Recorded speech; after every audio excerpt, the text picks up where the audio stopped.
Olá, meu amigo, olá, minha amiga. Sejam mais uma vez bem-vindos. É uma grande honra ter vocês aqui no nosso canal no YouTube.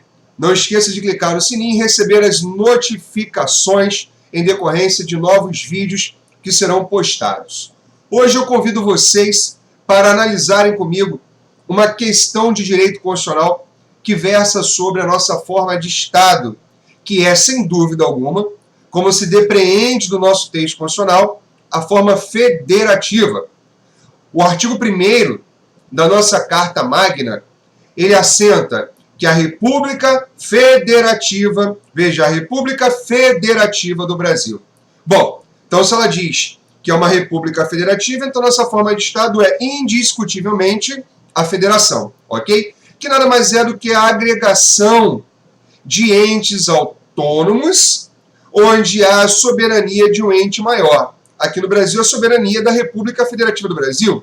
Os entes, vejam, os entes federativos, União, Estados, municípios, Distrito Federal, sim, são entes federativos, que o artigo 18 assim denomina, em combinação com o artigo 1º da nossa Constituição Federal. Eles são todos autônomos. A soberania é do Estado Nacional, da República Federativa do Brasil, enquanto que Estados, União, Distrito Federal e municípios são todos autônomos. Eu sei, você vai falar, mas Fagner, município, autonomia, sim. A nossa federação, como diz o sapiente ilustre José Afonso da Silva, é uma federação anômala, uma federação estranha, uma federação esquisita, confesso. Haja vista que faz a inclusão dos municípios como ente federativo, como entes federativos. Mas não importa. O importante é que a Constituição Federal diz, e assim você vai responder nas suas provas, que os municípios são, sim, entes da Federação Brasileira e, portanto, ostentam a autonomia. Só não vá confundir, hein? Territórios federais, quando criados forem, no Brasil não tem territórios federais mais atualmente, ok? Nós tínhamos antes da Carta de 88, não temos mais. Você consegue identificar isso lá no ato das disposições constitucionais transitórias. 2 territórios foram transformados em estados e um foi reincorporado ao estado de origem, o estado de Pernambuco, território de Fernando de Noronha. Mas, enfim, não é o momento para falar sobre isso. Eu só quero que você identifique que territórios federais não são autônomos, porque eles integram a União, eles são da União. É o que a doutrina denomina, tá, guardadas as devidas proporções, de natureza autárquica federal. Os territórios têm uma natureza autárquica no que toca a sua vinculação com a União. É, na verdade, o longa-manus da União. Então, os territórios não têm autonomia.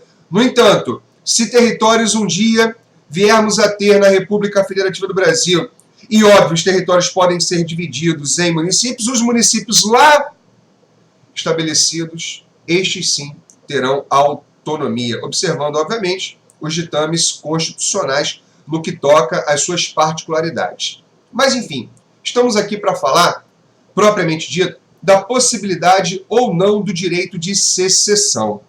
Eu não vou falar aqui, historicamente, da formação, né, de um Estado federativo, que é um Estado composto. Na verdade, decorre lá de um processo da independência das 13 colônias britânicas que formaram aí os Estados Unidos da América numa convenção, né, primeiro de natureza confederativa, depois viram que não deu muito certo, e aí, portanto, passaram para o sistema federativo, abrindo mão das suas soberanias em prol do todo dos Estados Unidos da América. O movimento lá foi por agregação, ok? E não como foi aqui no Brasil, né, por segregação. Lá o movimento foi de fora para dentro, aqui foi de dentro para fora, o que distingue, então, os movimentos centrífugos e centrípetos, né? Lá nos Estados Unidos, centrípeto, ou seja, de fora para dentro, e aqui de dentro para fora, centrífugo. Mas, enfim, o que importa é que numa federação, um dos elementos, existem vários elementos caracterizadores, mas um deles é a vedação ao direito de secessão, ao direito de separação. Não é possível a separação. Vamos ler a questão e aí vamos fazer os comentários pertinentes no decorrer do elastecer, ampliação do entendimento de cada uma dessas alternativas. Vem comigo. FGV, 28º Exame de Ordem, Direito Constitucional. A população do Estado X, insatisfeita com os rumos da política nacional e os sucessivos escândalos de corrupção que assolam todas as esferas do governo, inicia uma intensa campanha pleiteando sua separação do restante da Federação Brasileira. Querem sair, ok? Um plebiscito é então organizado e 92% dos votantes opinaram favoravelmente à independência do Estado. Sobre a hipótese, com base no texto constitucional, assinale a afirmativa correta. Pega um papel e anota uns dispositivos que eu vou citar para você. Você vai anotar aí o artigo 60, parágrafo 4º, inciso 1º, todos da Constituição Federal, ok? Todos. Artigo 60, parágrafo 4º, inciso 1º. Combina com o artigo 1º. Combina também com o artigo 18, caput, e parágrafos 2º e 3º. Está tudo dentro do contexto que nós já falamos e vamos falar ainda. Repetindo, artigo 60, parágrafo 4º, inciso 1º, combinado com o artigo 1º, combinado com o artigo 18, parágrafos 2º e 3º, e, por fim, combinado com o artigo 34, inciso 1º da Constituição Federal. Deixa eu contar para vocês rapidamente a consequência da combinação desses dispositivos, que eu já vou adentrar no gabarito. Primeiro, a federação tem como característica a indissolubilidade, o princípio da indissolubilidade do vínculo federativo, que você extrai do artigo 1º, quando ela diz, né, são indissolúveis.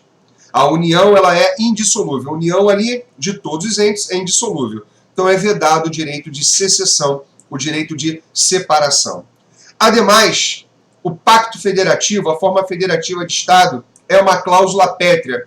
Nenhuma proposta de emenda tendente a abolir essa forma de Estado que nós temos tramitará. E se alguém um dia propuser uma proposta nesse sentido, é possível que um dos parlamentares impetre o mandado de segurança e notar o controle preventivo de constitucionalidade, porque ele tem o direito constitucional garantido, e aí, portanto, no viés do direito livre e certo, de não ser submetido ao processo legislativo de proposta de emenda, que é flagrantemente inconstitucional. E aí, por isso que é um controle preventivo de constitucionalidade pela via judicial, ok? Através de impetração de mandado de segurança. Então, além de ser cláusula pétrea, nós já vimos que o artigo 18 dá autonomia aos entes federativos, e aqui, notadamente, o Estado é um deles. Ele não tem soberania. E mais ainda, para finalizar a linha argumentativa, o artigo 34, inciso 1º da Constituição Federal, que trata da intervenção da União nos Estados. Uma das hipóteses ali, dentro desse contexto que nós estamos analisando, considerando o inciso 1º, é manter a integridade nacional. Então, a mantença da integridade nacional é, obviamente, um viés que autoriza a intervenção da União nos Estados, inclusive de ofício pelo presidente da República. Vejam, então, concatenando toda essa nossa organização aqui de ideias e argumentos e fundamentos constitucionais, nós podemos sim chegar a uma conclusão muito tranquila. Depois eu vou fazer uma aula só sobre federação, só sobre república, só sobre Estado democrático.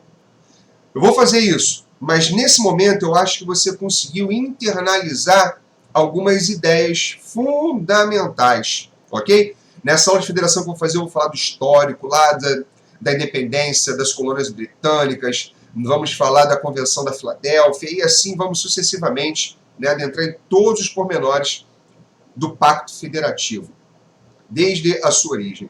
Mas hoje, eu quero que você analise comigo agora essas alternativas. Veja a letra A.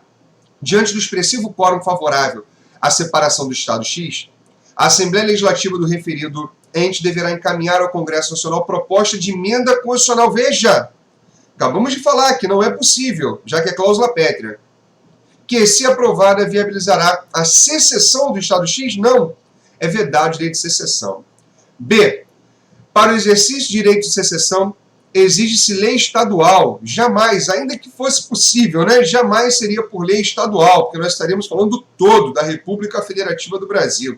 Não é possível, ok? Não é possível. Mas aqui é mais Grotesca ainda esta opção entre separatista, dentro do período determinado por lei complementar federal, dependendo ainda de consulta prévia mediante plebiscito às populações dos estados, após divulgação dos estudos de viabilidade apresentados e publicados na forma da lei. Sabe o que a banca fez aqui? Colocou a forma de transformação de municípios e aí trouxe para os estados. Os municípios podem exatamente sofrer desmembramento, enfim, aquelas questões lá estabelecidas pelo parágrafo 4º do artigo 18 podem, observando isso, dentro do prazo previsto em lei complementar, através de lei estadual, tem que ter plebiscito, tem que ter estudo de viabilidade econômica, tem que ter tudo isso, ok?